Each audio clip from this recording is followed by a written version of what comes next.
Coach on Fire Radio. Well, hello there, my business owning entrepreneurial friends. It's Jason Withers here live with the Profit Levers radio show on Coach on Fire Radio. Thank you very much for listening in today. I hope you've had or you're in the process of having a great day. Always very, very happy to be here doing this show for you. Great guests and great topics to help you all grow more profitable businesses, make it also worthwhile. So a little bit of housekeeping for any of our new listeners today. The Profit Levers radio show, brought to you by Coach on Fire Radio, is a fortnightly show which airs at midday PST, 3 p.m. EST and 8 p.m. GMT on a fortnightly basis. So our next show will be Monday, November the 12th at the same time. You can also subscribe to the podcast on iTunes, Spotify and iHeartRadio, and you can obviously catch up on any episodes that you may have missed there with some other fabulous guests, and also, of course, means you won't miss anything coming up in the future. Now, in the main part of today's show, I'm going to be talking with my special guest and one of my absolute favourite online business buddies, Lisa Carpenter. Lisa's going to be talking to us about why your physical and emotional wellness matters if you want to achieve more, and how we can better balance loving what we do with loving ourselves more. So really looking forward to today's show, and I've got a load of questions to ask Lisa. But before that, I just need to remind you that you can follow me on social media, Facebook, Instagram and Twitter. You can find me at Jason A. Withers, same handle for all three platforms, which is nice and easy. Now, for those of you that haven't met me before, I'm a profit growth strategist, profit mentor, profit maker, and profit transformer for both entrepreneurs and owner-managed businesses. I'm also a profit-first professional coach, and that means that I help to take stress out of cash flow management and drive more profit into the lives of entrepreneurs and business owners. We believe in profit as the commercial imperative, and it is a commercial non-negotiable for me when we think about business. There's obviously plenty more to life than business, but when it boils down to it, that's what it's really about. Why is that? Well, that's because I have a fundamental belief that profit gives us choices in life. More profit gives us more freedom, which gives us more choices, and that allows us to make more impact. But that impact comes in lots of different ways. That's in our personal lives, our business lives, and socially as well. So profit becomes the driver for all of those things, and it really just helps accelerate our growth and our impact in all of those areas. So I like to try and think of it simply as possible, and I want it to be simple for you too. So without any further ado, let's get on with today's show and discover how we can help make our businesses more profitable by addressing today's selection of topics, which are going to encompass how we can learn to stop pushing and doing all the time with all the things, and instead open ourselves up for greater success with greater ease. So my special guest today, Lisa Carpenter. Now, Lisa is the secret weapon for driven, ambitious achievers who want to live, lead and perform at their highest level. She helps her clients free themselves from judgment and shift their perspective so they can feel more peace, ease, joy, success, and most importantly, fulfillment. Her full frontal living message encourages her clients to stop trying to do their way to success and empowers them to stay present to what they're feeling and how they're showing up in all areas of their life. Now, with nearly 20 years of coaching experience and an extensive background in nutrition and fitness, along with being a published author, Lisa brings a unique combination of coaching to her clients, helping them reclaim a relationship with themselves where their emotional and physical wellness matters. Now, you can connect with Lisa through her website, lisacarpenter.ca, and we'll be posting all of Lisa's other social profiles on the replay for you too, of course. In today's show, Lisa will be talking to us about her full frontal living concept and how that benefits high-performing A-type personalities and helps us to show up for ourselves whilst achieving more. We'll also be discussing how we matter in our own lives and why it's so important that we don't forget about ourselves in this entrepreneurial world, an entrepreneurial life that we all lead. We'll be talking about recognizing the signs and symptoms of burnout and fatigue, which of course are far too prevalent in entrepreneurial lives. Just becomes one of those words you trip over every now and again. Sorry about that. So we can work hard for our profit, or we can choose to learn how to make profit in the most efficient way for our business. So I don't know about you, Lisa, but I've yet to meet an entrepreneur that doesn't want to know more about how to make a bigger profit whilst enjoying more time freedom and having a less problematic life. Now, given that we're all trying to find this magical formula for the time and money balance, I think that making sure that we learn to look after ourselves as a key part of that balancing act seems like a sensible place to start. What do you say to that? First of all, it's lovely to see you again. I know, And thank it's been you so for long. inviting me on. You are so welcome. It's my absolute pleasure. Absolute pleasure. Jason and I have known each other for quite some time now. He's one of my favorite people. We got to spend time in person in Key West before the hurricanes came in and blew it away. Is Key West still there? Anyway, it's such a pleasure to be on your show and supporting you in this way and having this conversation, because it is such an important conversation. You know, driven, ambitious people, we're always looking for, you know, how we can create more success for ourselves, how we can create more profitability. That's the name of the game in business. But if we're not taking care of ourselves through the process, it doesn't matter how much success or profit we build. Because if you're on your butt in a hospital bed because you're sick, it doesn't matter how much money you've got in the bank, right? And we get so caught up in chasing all these goals that we have in our businesses that we actually forget that our businesses are just an extension of us. And what is it that we really want to get out of life? Because money alone isn't going to make you happier. It creates more peace and ease in terms of being able to do things in your business, right? The more profitability we have, it definitely brings more ease. But we are responsible for creating that peace and ease in our lives, even prior to the profit showing up.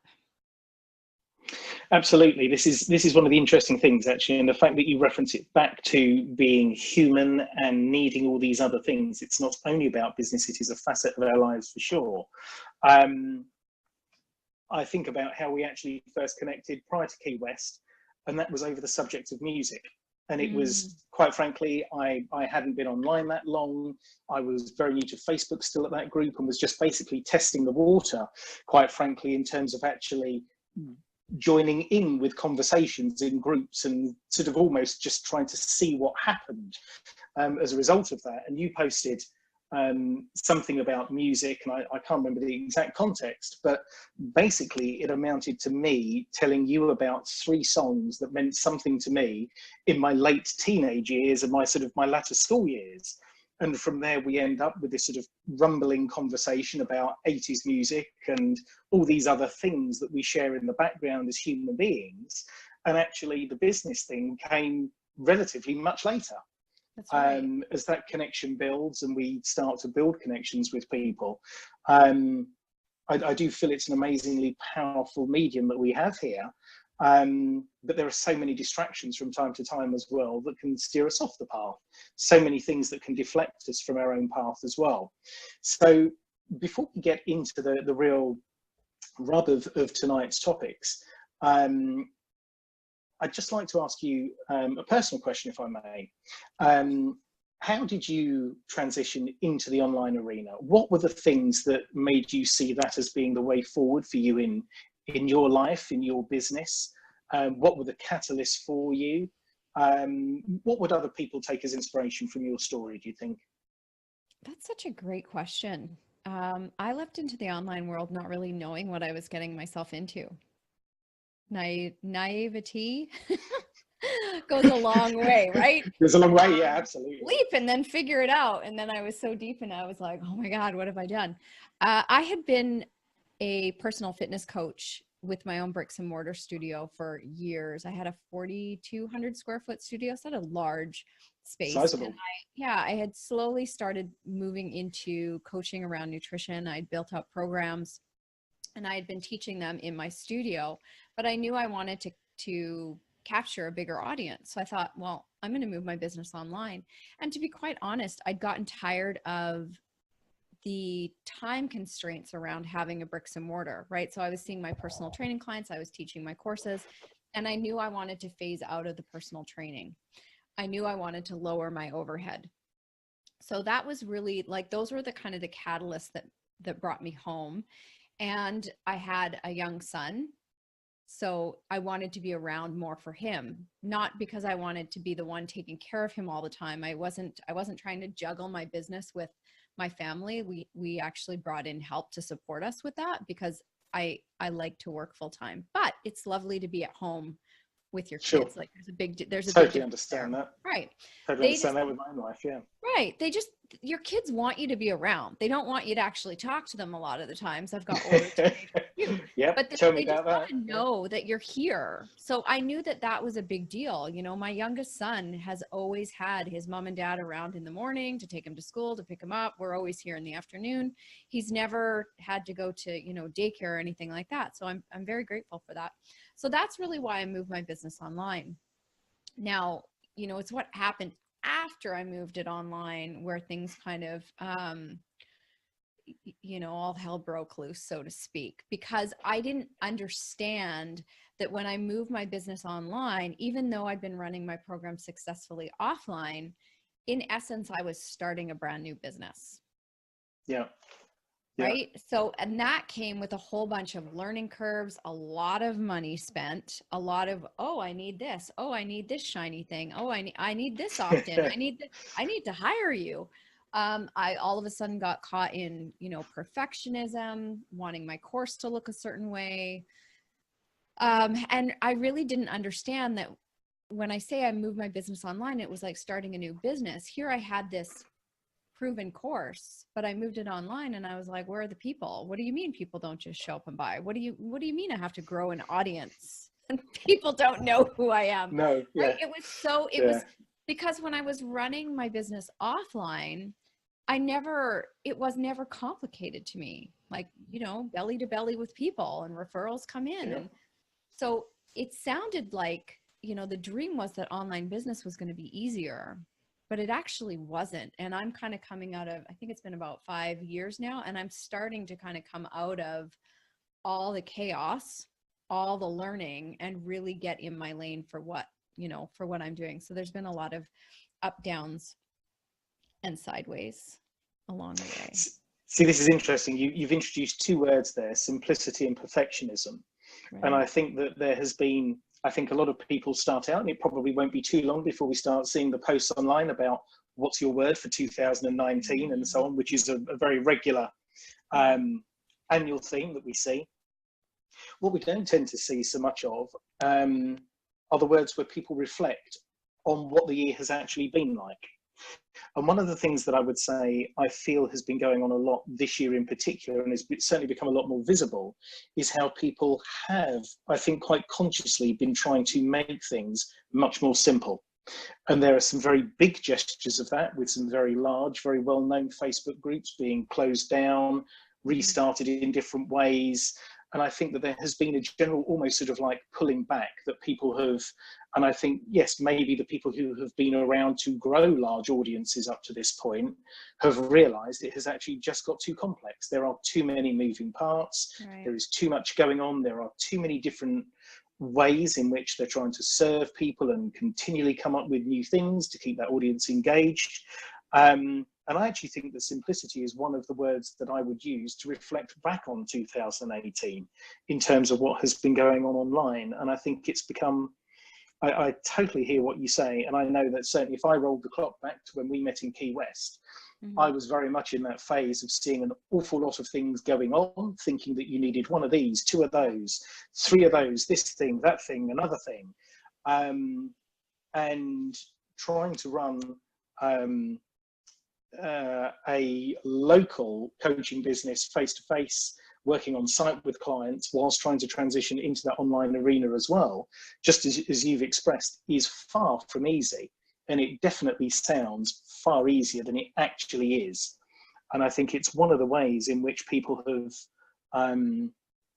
not so much struggled to develop, but I think it's one of the lessons that we all actually seem to take far too long to learn, despite the fact we're all going through a very similar thing. I think that this is something that needs to be talked about. And I know that I'm quite passionate about it, and am starting to get a little bit more vocal about it. You know, not everybody is meant to be an entrepreneur. I think we need to say that first and foremost. And there's a very big difference between being an entrepreneur and learning how to be a CEO and run a business. So if we wanted to talk about, you know, what was Lisa's 2018 about?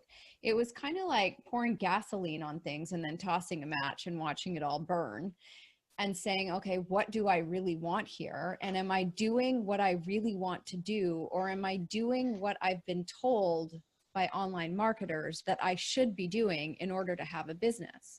And what I see happening, and again, this is, you know, I'm reflecting my own stuff, thousands and thousands of dollars spent trying to grow a business, which actually, if I had just kept it simple, I would have been a lot more profitable faster, right? So a lot of people aren't seeing the profitability they want because they're constantly buying the things. They need the next coach. They need the next program. They need this widget, that widget, all the widgets. And it's actually robbing them of their bottom line profitability. So this year, and you've kind of watched me slowly transitioning through this, you know, I put a pin in all my courses. I went back to working with people one-to-one because I think one of the things that is really missing in the online space is everybody's being sold these group programs, and I'm not anti-groups.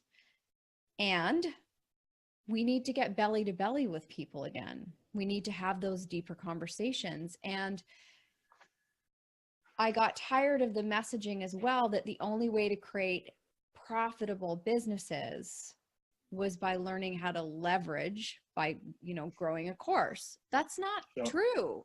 You can actually make a very healthy living being a one-to-one coach. You just can't price yourself like your Kmart.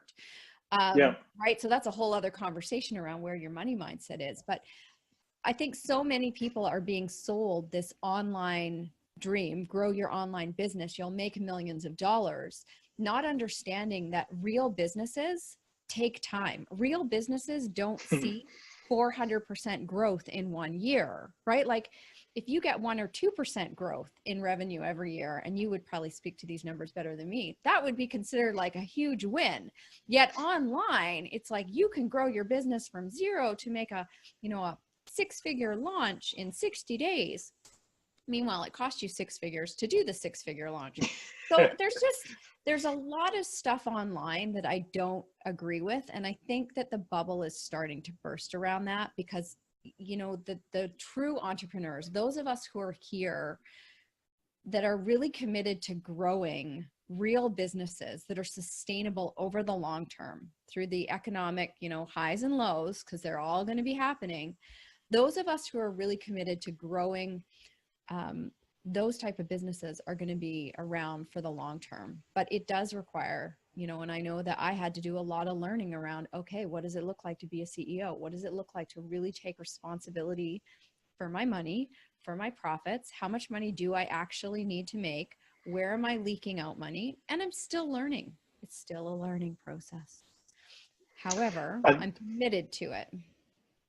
I think that that's one of the things, and that we also have to recognize that part of the business game, for what it's worth, there is and there should always be an element of risk involved.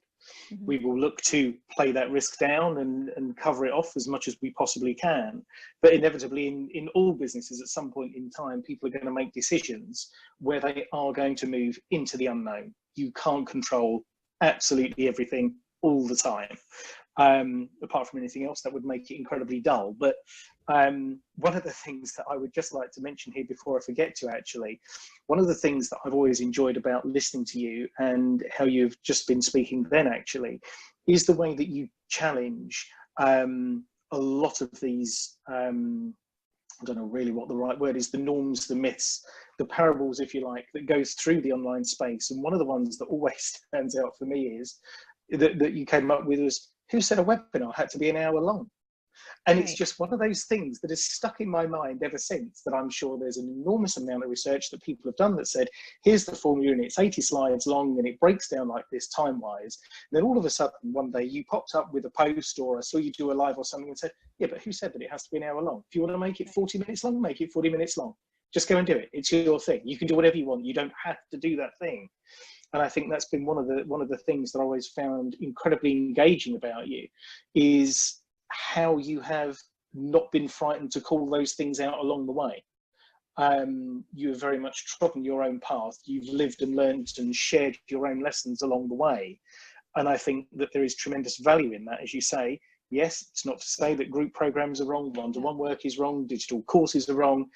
It's all part of the mix, but finding your own path and the thing that is comfortable for you, I think surely has to be the most important part of that journey as well. Yeah, it comes back to that fulfillment word. Exactly. Like I've stepped in all the piles of all the stuff I've stepped in all of it.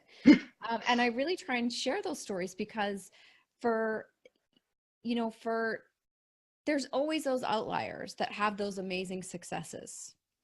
There's always going to For be sure. those, right? And we're sold on that dream. And I get that, right? Like the great thing about being an entrepreneur is we get to live in this place of possibility all the time. But we lose ourselves in trying to do our way to success, right? If we get it right, if we follow the plan, if we take this path, then I'm going to get what I want. And I'm not going to have to feel the sting of disappointment or shame or frustration. And it's just not the truth. If it was as easy as ticking all the boxes and doing all the things to get there, we'd all be there. I've ticked Absolutely. all the boxes. So I really take people back to this place of, who do you need to be to create the success you want? Are you working from your vision? And how do you want to feel? Because if you don't learn to love the process of growing your business, it will kill you. You will work round the clock. You will have no kind of guidelines to follow. So for me, I'm really committed to peace and ease.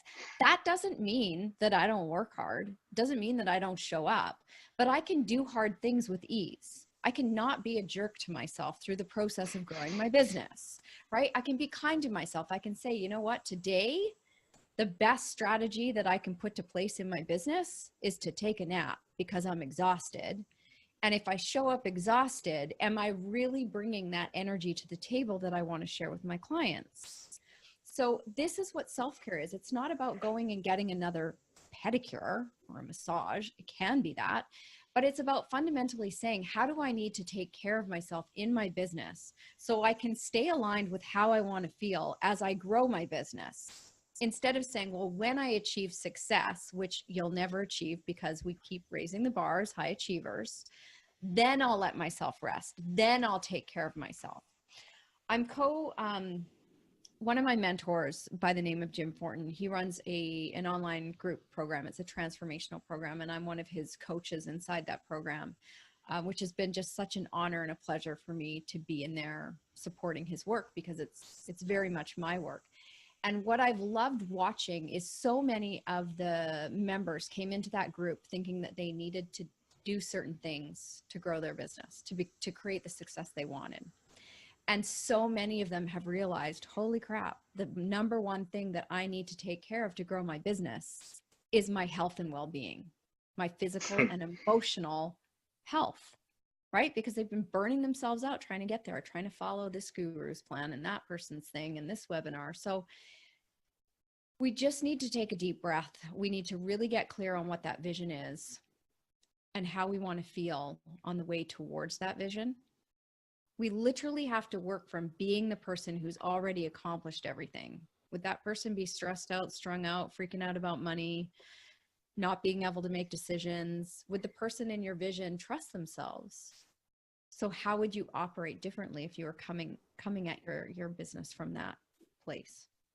Not want to go sideways there, but so one of the things that I had down to discuss with you a little bit later on, but I think it fits in here pretty well actually. It's a quote that you have on your website, and I'm just going to read it back to you and then ask you to comment on it a little bit if you don't mind. Okay. And the quote is, "I'm no longer trying to get there because there is no there. The life I want is happening right now, all around me." And my question is, what do you think the moment in time was where that was your realization? What was the inspiration for actually committing those words to paper at that time? Or is it something you actually looked back on and thought, do you know what? That's the thing I've been chasing, and this is how to try and explain it. You know, I think that's something that I have to remind myself of every single day still to this day, right? Because as a recovering overachiever, we're always looking for the next thing, right? But what it really came down to for me was realizing that success wasn't something outside of myself, and that everything that I was doing in my life and my business was to try and increase my levels of self-worth.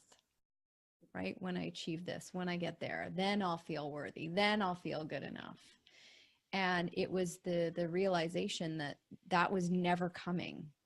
Like, because no accomplishment can give that to you. That's something you have to claim in your life. And, you know, all of that came to being really, you know, my unraveling started when my husband went into rehab, and I really had to look at my own stuff, right? I didn't get that I was operating from this whole set of beliefs and behaviors that were masking my low levels of self-worth. Like, who wants to admit that? I had low self-esteem. I didn't realize, but if you had asked me 7 years ago, I would have been like, no, I'm good. I'm a total rock star. I did Yeah. not see the things in my life. So this has been a process. And this is why I'm so committed to doing this work with my clients, because most of them don't see the things that are actually stopping them from having the things that they want. Like, they literally think that everything they want in their life is still out there, and it's not. Whether people listening to this like it or not, we only have today. That's it. There is no guarantee of tomorrow. Yesterday is totally gone. We have today. How do you want to show up and be in your life? Because if you're killing yourself for tomorrow, there's no guarantee of that. Hopefully it'll be there, right? But where do you need to lift your head and enjoy what's available to you today? I love my work. So that's part of me loving my day. But I also love my kids. I'm also going to throw on my gumboots and my raincoat because, like I said, I'm fully committed to the weather here now. And I'm going to go outside and I'm going to find some joy. Not find it. I'm going to allow it to rise up in me because it's already here. Knowing that every day that I show up present in what can I do to move the needle in my business today, everything that I want to have happen will transpire. I just can't grip tightly to when or how or what it's going to look like, because then I miss the joy that's here today. I think it is definitely one of my own realizations over the last couple of years, is that I realized that had I stayed doing a job I was doing 8 years ago, I wouldn't have lived half the life that I have done with my son. Right. Taking him swimming, watching him learn to swim, soccer tonight, all these different things that I know I would never have seen, never been a part of. And it shows up in all sorts of different ways for sure. But there are these things that make you think, yeah, actually, I can support my family in a very different way than what would be considered a conventional way. Yeah. Here's the other thing I want to say about that, because I think that this is important. If you were to leave this planet today, nobody would care about your work. The people who loved you wouldn't be like, oh my God, he worked so many hours, he built an amazing business. Those are not the things that they would care about. They would care about, like, did he love his life? Did he love his kids? Like, how did you make people feel being around them? Those are the things that are important, right? The things that are important aren't things at all. Yet those are the things that we're not cherishing enough. So let me ask you then, can we talk about the mindset shifts that you end up going through with your clients? I would expect that many of them will come to you because they may already realize that they have an unhealthy balance of work life, home life, personal life, that whole mix of things. But at the same time, they also recognize that they are fully committed to their business and their work life endeavors. What's the process like that people tend to go through as this series of realizations dawns on them as you start working with them? So when people show up at my, online doorstep, so to speak, they're in this place of feeling frustrated. Often they're close to burnout. They love their jobs. They don't understand how they can juggle all the things, but they know they're not living their life with a lot of joy, and that's no longer a place that they want to be in. Quite often for both male and female clients that I work with, they're struggling, feeling good in their skin as well, because one of the symptoms of not mattering in our lives is that we don't take care of our bodies, right? So that's leading to them feeling heavy, right? So it's not about weight, it's about physically feeling heavy in their skin. So every single client is unique and individual. There isn't a step-by-step formula that I work people through, because that's not how coaching works. It's what is the thing that we need to look at, and then we strip it down. So whether it's they don't believe that they can work less hours, right? So they're gripping so tightly to doing all the things. It's how do I help them loosen the grip? How do I get them anchored into what's really important? How do I get them back in integrity with what they say they want? How do I make sure that they're living from their values, right? So we don't feel good when we're operating outside of our values. So how do I get them clear on what their values are, and then working in alignment with their values? Now, we don't flip the table. It's a baby step. It's a process, which is why, I typically work with clients over 6 or 12 months, because we need time to expand into this new way of being with ourselves. Most of my clients have been incredibly hard on themselves, right? Because they've learned to work hard, put their head down. They see that almost as like an admirable quality. Look at all the things I can do. And they're seeing that admirable quality is the very thing that's crushing them as well. So it's just a matter of slowly stripping things down so that we can move them out of the feeling so tired, releasing the anxiety that they're having, and implement new strategies and new commitments in terms of how they're going to show up for themselves. And that looks very different for every single person. One of the things that crosses my mind is how the internet and the online world in particular is full of contradictions. Oh. This idea that for the overachievers, the type A personalities, as you would say, these people who are driven to succeed, the overachievers, there is this ability, because it's not, for example, your old school brick and mortar gym that has opening hours and class times and this thing and that thing. We're in a space where it doesn't matter where you are, what you're doing, you can be on it all day long. Yeah, 24/7. 24/7. And so here we are with this enormous playpen of possibility that means we can go global. Mm-hmm. And the brain gets filled with all of these ideas about how we can do that thing. And yet we all kind of sit back at the same time thinking, yes, but the goal is to earn more in less time. That is that kind of this balancing thing that goes on. So we have this contradiction about earning more, but in less time. But the reality is a lot of us end up spending a lot more time earning a lot less. Right. Because we just get busy doing the things, right, rather than learning to focus on how to unwrap and unwind and take a step back to focus on the fewer things that matter and make the real difference. Right. Is that fair? We're addicted to the doing. We're addicted to the doing. We're addicted to consumption. We're addicted to hard work. And stepping back, it's so interesting, because when you actually start to live your life from a place of well-being and peace and joy, right? Having some fun, playing people and rusting. When you do those things, your business becomes more successful because you're a happier person. Right? It's easier. We're all energetic beings. Have you ever been around somebody who's like totally stressed out and strung out? Nobody wants to be around that, right? Our businesses run better when we have more energy to bring to the table. It's like we're better parents when we're well rested. Like, I don't know if you remember like the baby stage when you're like a walking zombie and you're just trying to survive your way through parenthood. We're much better as parents when we're rested and when we've eaten, we've had some water, and our businesses will thrive when we take better care of ourselves. So it's not about doing more for the sake of more. It's about doing less better. It's about getting really, really clear on the things in your life and your business that are moving the needle and not getting caught in the weeds about the rest.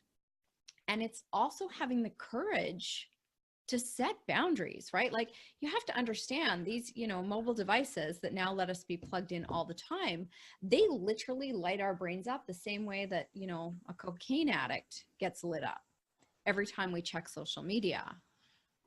So putting boundaries on these things in our life that are actually robbing us of our time and giving us a false sense of connection, right? How often have you been out and you're watching somebody, right? You can just sit and people watch and everybody's got their head down in their phone. There's a beautiful sunset. There's kids playing, like there's all these amazing things going on. And everybody's like, oh, I got to Instagram it. Yeah. How about we don't Instagram life? How about we just be present in life? So do we need to have a social media presence as a business? Yeah, to some degree, right? But we also get to just be in our lives. So there's a difference between being and doing. And when we become the person that we want to be, it's much easier to do the things and then have the things that we want. So instead of do, be, have, it's be, do, have. Who do you need to become? Work from that vision. See, this is interesting because you've used the word courage in there, and I think it's one of the things that always confidence was the word that was actually going through my mind when you're talking about doing less better. It is a confidence play at the end of the day that people suddenly think, what, you mean I don't have to do all this stuff if I just concentrate on this thing? That makes the difference. And I think there is a huge confidence leap that people inevitably need to think about taking to make that step, because the idea up to that point, I suspect, has been, but I need one of these and one of those, and I need to gather all of these things rather than truly do the thing that I would say we've still all heard and seen people talk about.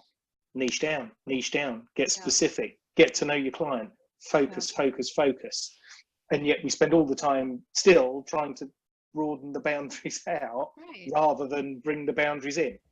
And it's, because I could sit back and say, I can help a lot of people, because I could help a lot of people, but I have to be clear on what that niche is going to be for me. I don't work with everybody. Not everybody is my person. And that was hard for me to let go of what used to be my person and what is now my person. But in order for my business to grow and thrive and create the profitability that I want by doing less better, I had to get really clear on who I was there to serve. And it took some time, and it took a lot of courage, and it took a lot of, throwing matches on things. Like I literally took my email list from over 5,000, and I think now maybe it's sitting at 800. Because it was just time to let go. Whereas a lot of people spend all their time like gathering all these people on their lists. Well, if you have all these people on your list, but they're not opening your emails, they're not engaging with you, why? Like that there's no point to that. Collecting people for the sake of collecting people. I would rather have people on my list who are engaged, who want to be there, who want to hear from me, where I feel like I'm really being of service, as opposed to I just got back from New York City, as opposed to standing in the middle of Times Square with so many people yelling around me that nobody can actually hear my message, right? That took courage to let that go. I've been growing my business and my list for quite a while, but I knew that in order to step into that person that I needed to become, it meant letting go of all those people that actually didn't fit with my message anymore. Hanging on to them would have actually perpetuated those feelings of lack and scarcity, right? Like I have to hold on to them. And this is interesting because for me, coming at business life from, I'll say, profit as a specialism, as it were, the volume around sales, more revenue, more sales is pervasive. It is everywhere. And I think that it is, sales has a very important part to play in all of our businesses in some way, 100%. Shape or form. Without sales, you have nothing. Totally get that. But I think that there is this incredible emphasis on the fact that there is nothing else other than sales. And yet, for so many businesses, the ability to increase profit doesn't have to be through huge changes in revenue levels. knowing what to do with sales margin and overhead creates more bottom line faster than just throwing money at sales by and large, because it's about the simplicity of the technique that makes the right thing happen. And I think it is, the volume around some of these topics is huge. And I think that people who have just sort of found their way into the online arena, or come to it, let's say, this year maybe, and had been oblivious to it previously for whatever reason, I think it's very easy to be given some very strong messages that don't necessarily deliver the right things. And finding your own path, being courageous, being prepared to say, a list of 30 people who reply to every email that I send out will probably become a very satisfying revenue level pretty quickly, because you will totally nail the product that those 30 people need, and that will more than get you going. You don't need the 300 or the 3,000 or the 30,000 to make these things happen. Right? Discipline and discernment. I had to learn those. Well, that's good. That's discipline and discernment. Discipline in my spending, right? Because I'll take risks all over the place. I didn't have discernment with my spending.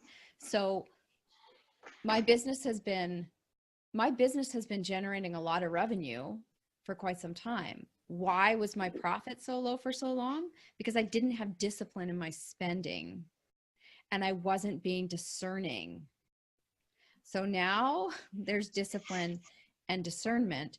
And again, you don't need more to create more profit. Like when I actually sat down and realized, wow, if I stop doing these things and if I stop spending all this money here, I actually don't need to make a whole lot more. Mind blown, right? Like, there's my profit. And when I actually, crunched the math, it was like, this actually isn't hard. And here's the thing. I don't have to do it by having a huge online launch of a course or a program. Yeah.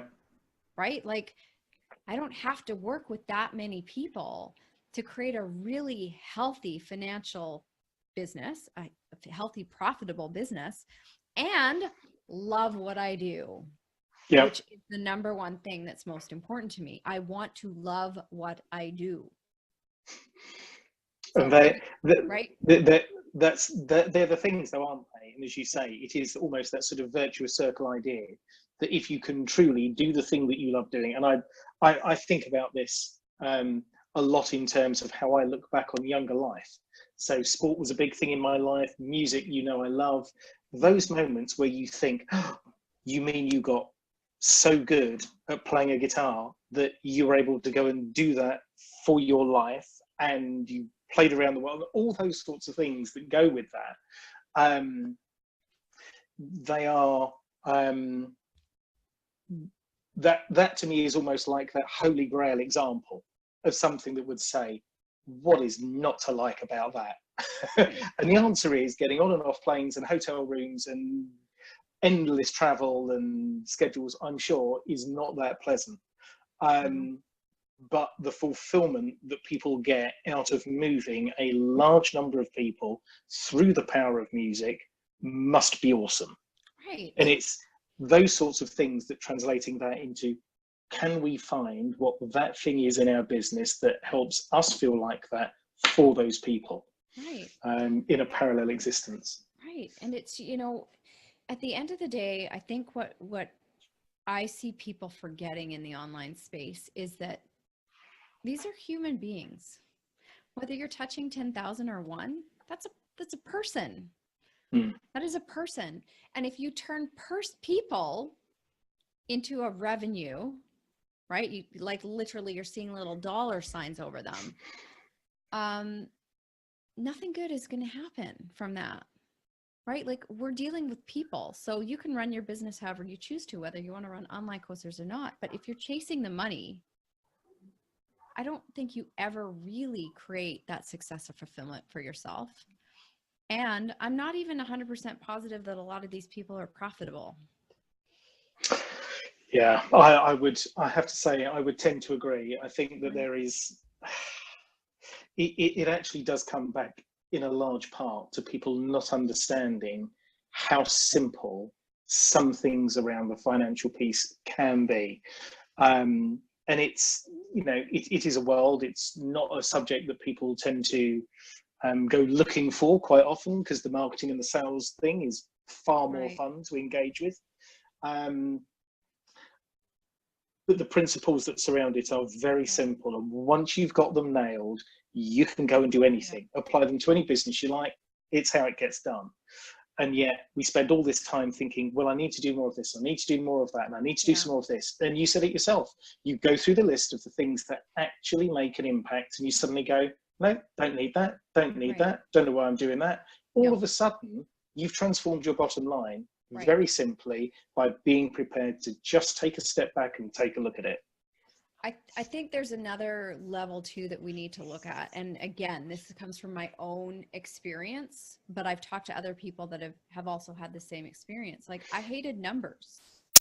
I felt like I was bad at math, right? From the time I was young. So I carried that story into my business, right? Because numbers equaled money, right? So if I am not good at numbers, I'm not going to be good at money.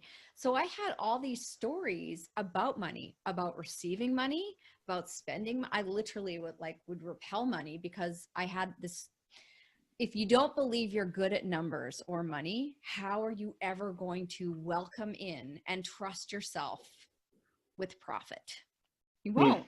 Right? So we have all these stories that are running us underneath the surface. So anybody who is in business, if they are not working on their wealth consciousness, if they are not looking at their stories around money, wealth, abundance, if money, wealth, or abundance isn't in their top values, how do you ever expect to build a profitable business? And this was eye-opening for me when I did a values exercise, and I realized, I'm like, wow, I don't have money anywhere on here, yet I'm running a business.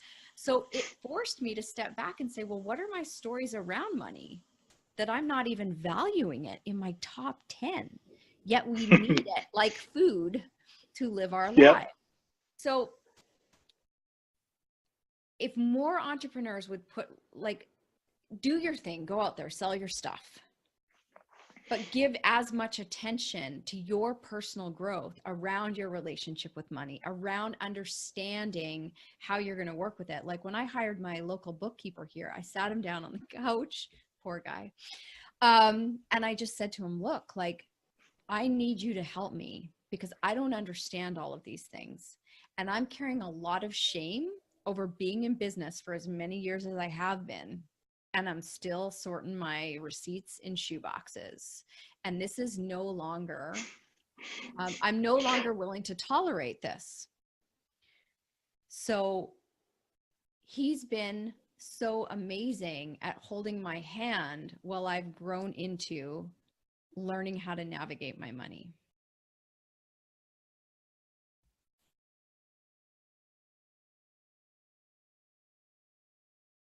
You still there? Where are you, Jason?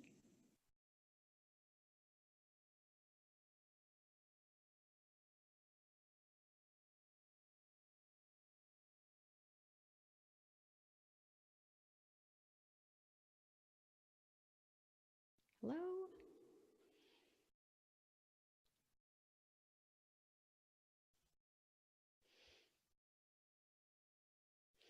So I'm still here.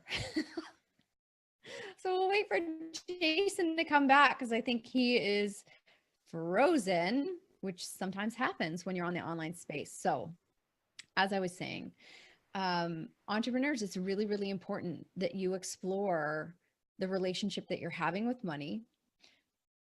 Get somebody in your back pocket, whether it's Jason or somebody local, who can really help you learn how to navigate your finances, because you can't grow and scale your business if you're not understanding how to be with your money. It's impossible. So Jason will be back in a minute. So that was my personal experience. And there's a lot of different, books out there that can help you with that as well. There he is. He's back. I'm a pro. I just kind of rolled on. Splendid. You I'm know, sure I was just saying that it's so important that we take responsibility for the relationship that we're having with money, because so many of us don't realize how many stories that we have that are driving our behaviors, and we're wondering why we're not profitable. Yeah. Well, you'll never let yourself be profitable if you believe that money is bad, or that rich people are arrogant, or you know, people have all sorts of beliefs around it. If you believe you're not good at money, you won't let yourself have it. I think it is just one of the aspects, though, isn't it? It is an important aspect, granted, Right. but again, it still comes back to how we ignore money, how we ignore physical and emotional well-being. That's right. All these different elements have a part to play in how we can create more success with ease, how we can develop and grow a business without it becoming a monster that is impossible, hard, and unpleasant to control all the time. Right. I totally agree. So look at your business, look at where you are at right now. And if ease is part of what you want to bring into your life, then that has to be with your money, how you're showing up. It has to be in all the different elements. And that's why I love that there's people like you who like geek out over this money stuff, who can help people like me, right? Who can help people like me. It's the exciting bit. I'm not quite at the geeking out over it, but I value and appreciate it. And it's important, and it deserves my attention on a daily and a weekly basis. And if I'm not looking at what's going on financially in my business, then I'm being an irresponsible CEO. Interesting.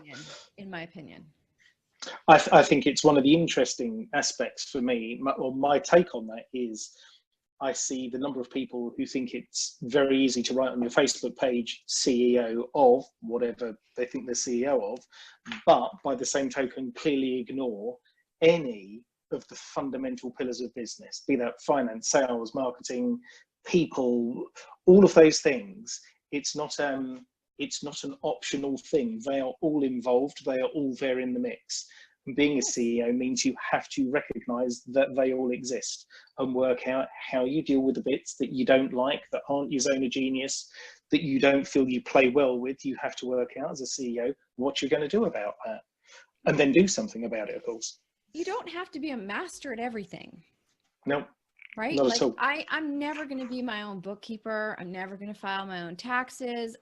But I need to know how to read my P&L. I had to learn. Yep. I'm like, what is a P&L? Like, I remember asking that question. I'm like, what is that? I had no idea. Right? So I need to know the basics in my business so I can check the financial health of my business. And it's okay to hire out things that I'm not good at. But even with my online business manager, everything in my business, she records processes for. Because if she gets hit by a bus, God forbid, I need to know how to go in and do the things. I don't want to do the things, but I'm being irresponsible if I don't set those up, if I don't set those systems up in my business. What am I risking if somebody goes down? That's not okay.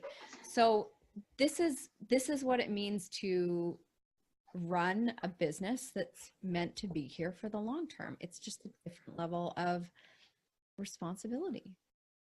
Absolutely. So on the subject of responsibility and personal responsibility, let's talk about these signs and symptoms of burnout, because not everybody is going to be in the place where they're just ready to say, yep, okay, I'm ready for less and it's all fine.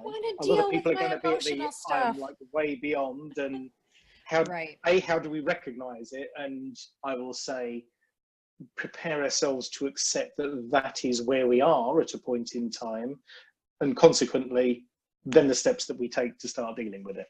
Okay. Well, I put together a PDF that everybody can download over at Fantastic, thank you. .ca/profit lever. I had my team like whip that up today. Amazing. Great stuff. So to start with, if you're tired, that's a big symptom that you're running into burnout.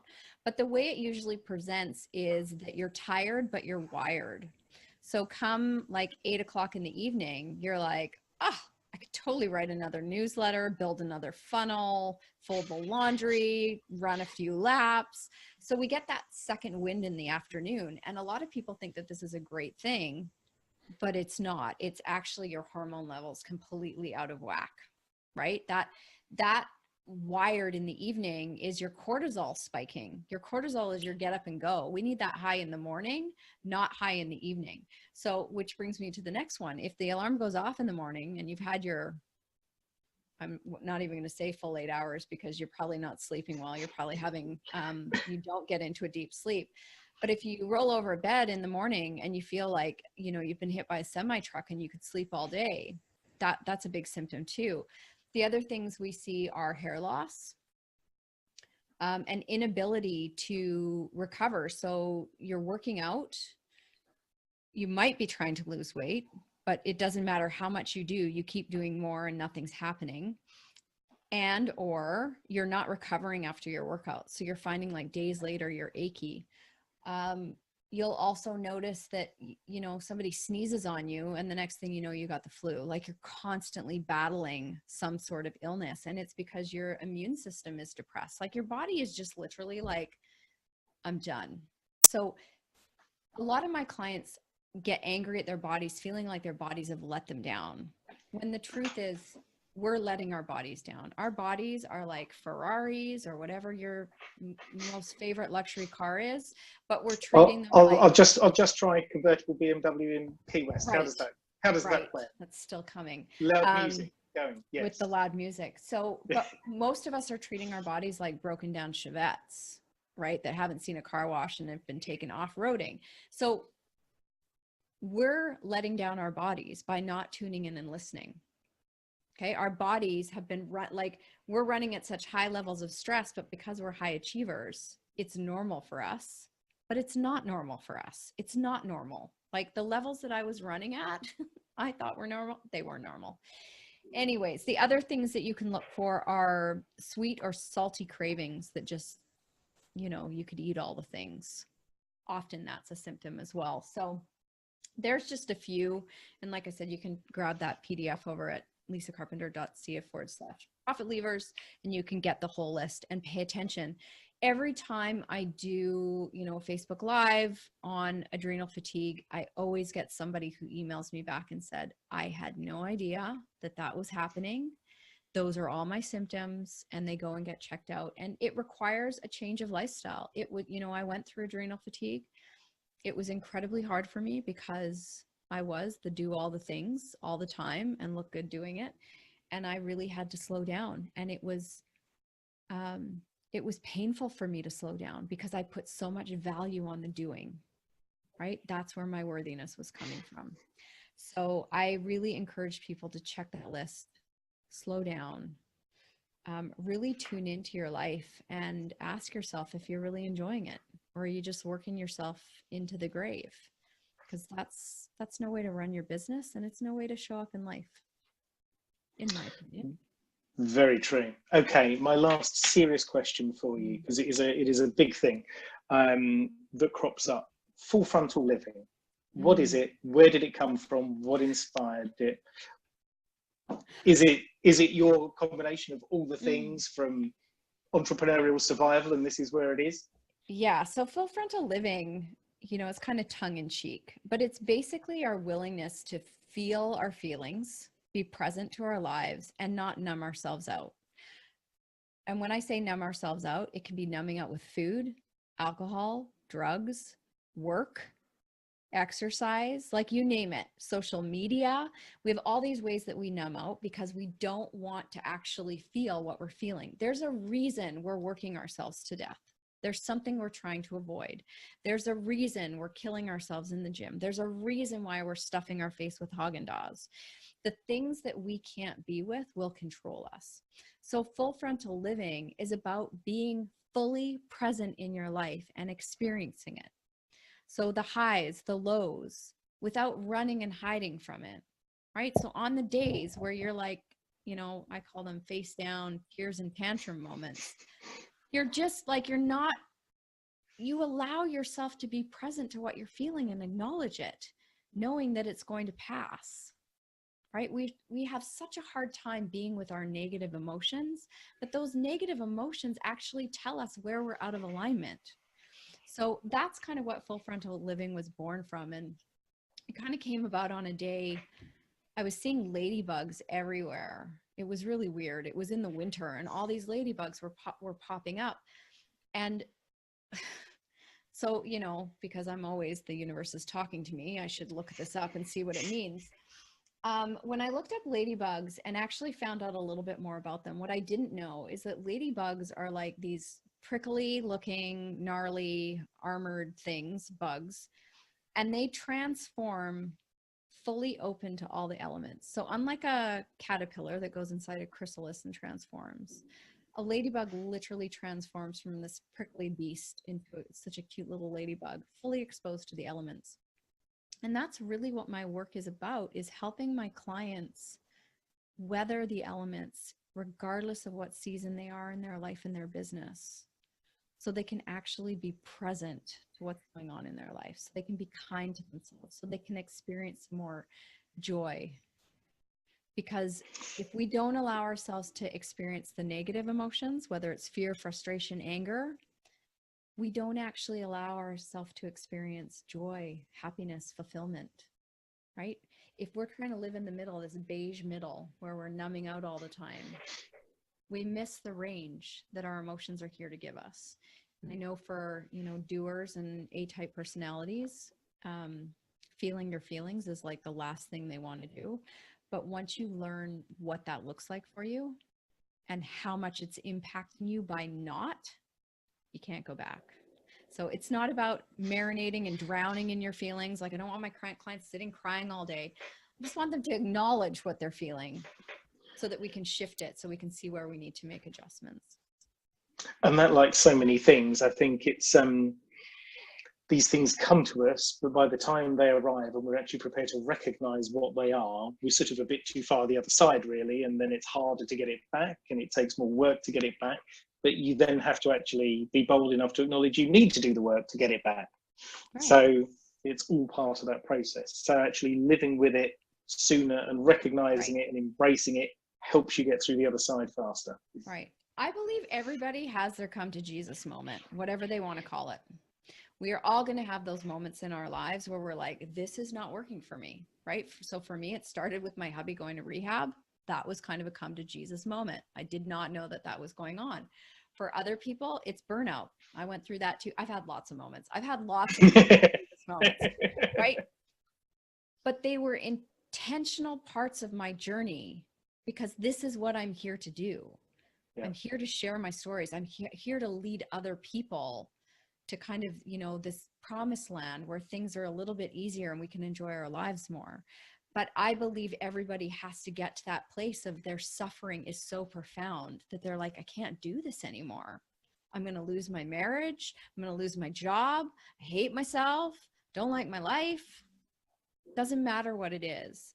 But that's when people find me, when they're like, I need to find a new way, and I'm ready to do the actual work that it's going to take for me to feel better, instead of thinking that, you know, I need another strategist in my business, or I need another course. Or, you know, if I just had more money in the bank, then I'd be okay, right? Or if I lost 20 pounds, then I would feel better. It's not about the money. It's not about the weight. It's not about. It's kind of, the thing to do today is you. It's not something else. No. And when more of us get that we hold the answer to everything we want in our lives, and everything we want is available to us today, that's when things start to change. So thank you very much. And on that very profound note, I'm going to completely transition now into some totally frivolous stuff. So music is how we connected. Yes. Originally, it's a thing that I hold very dear in my life in terms of dealing with emotional highs, lows, the ups, the downs, the times you want to be loud, the times you want to be quiet, and all the things in between.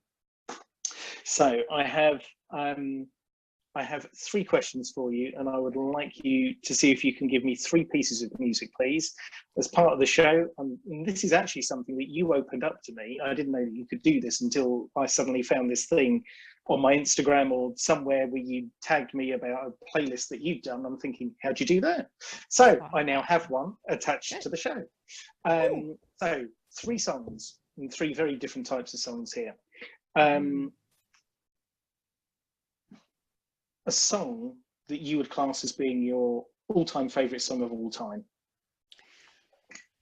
Oh my gosh. Okay, so there's so many, but the one that splits my soul open, that I need to listen to when I just fully want to feel joy and freedom, is Coldplay's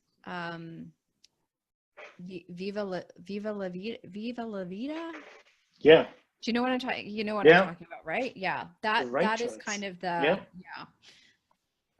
that I always come back to that. I don't know if it's the melody or what it is. And my music taste isn't, my music taste is incredibly eclectic. I go from like country to Motley Crue to like Poison to Adele to, Ed Sheeran. I love classical music. The only thing that I don't like is like techno house music, that I'm like. We are so connected. Right.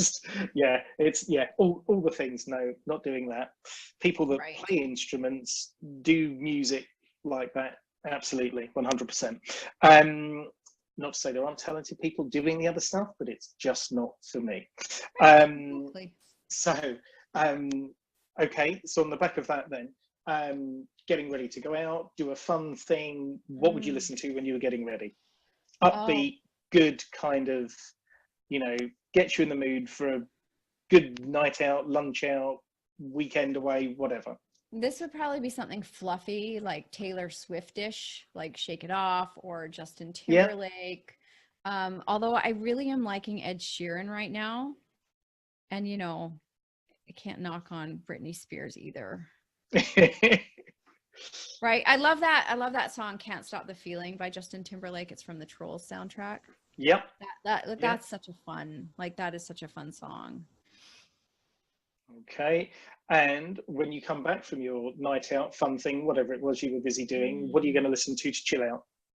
To chill out. So my favorite chill out music, and I love to put this on when I'm working, especially at the coffee shop, just low enough so that it's there. I love Adele. And her album 25. So that Water Under the Bridge song, love that song. Anything like, but then, like I said, I'm really loving Ed Sheeran these days too. And I know I'm like late to the party on that. He's got some, he's just got some great songs. That Supermarket Flowers.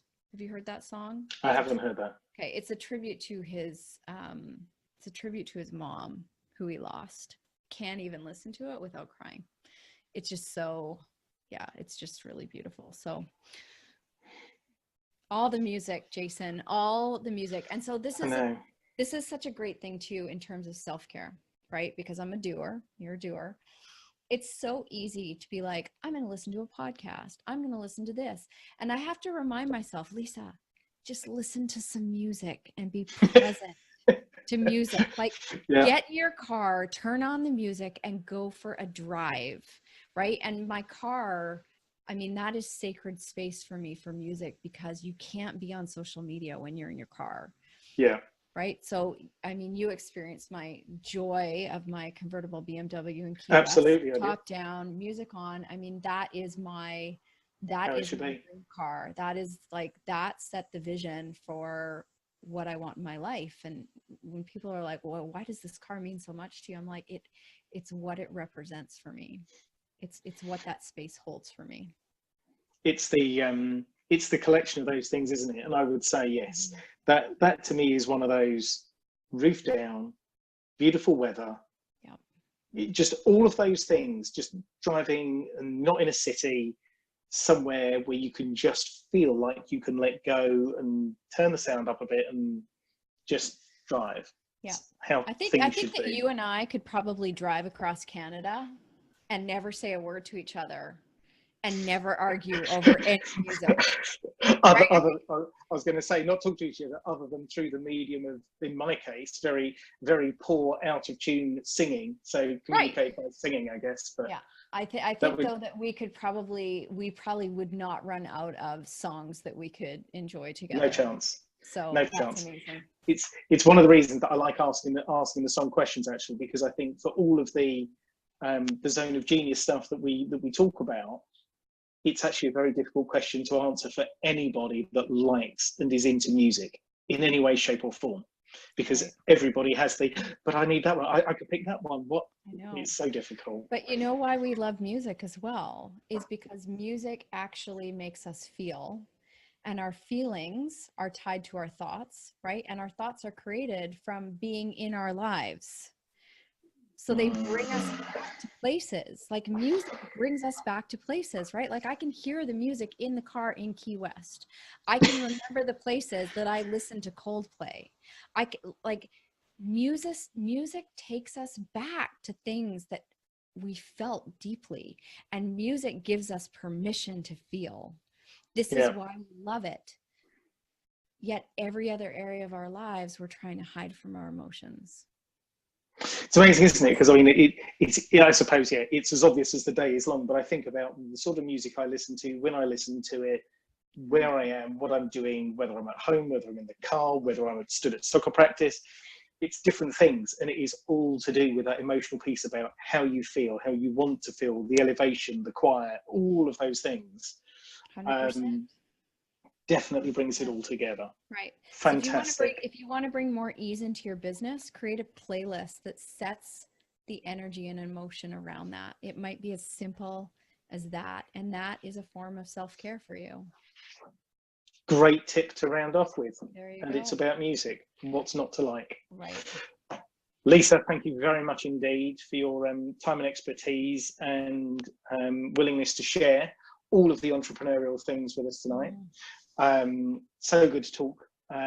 So good to explore the topics that people are not demonstrably talking about online that much, hiding away from in many respects, and going for the easy things of go do it, sell more, sell more, do some more.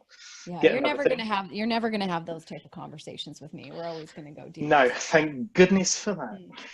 Right. It's been such a pleasure. Thank you so Good much stuff. for having me on. No worries. My absolute pleasure, Lisa. Thank you very much indeed. So thank you everybody for listening. I will see you again, same time, same place in a fortnight's time, 1 p.m. PST, 4 p.m. EST, 8 p.m. GMT in a fortnight's time, Monday the 12th of November.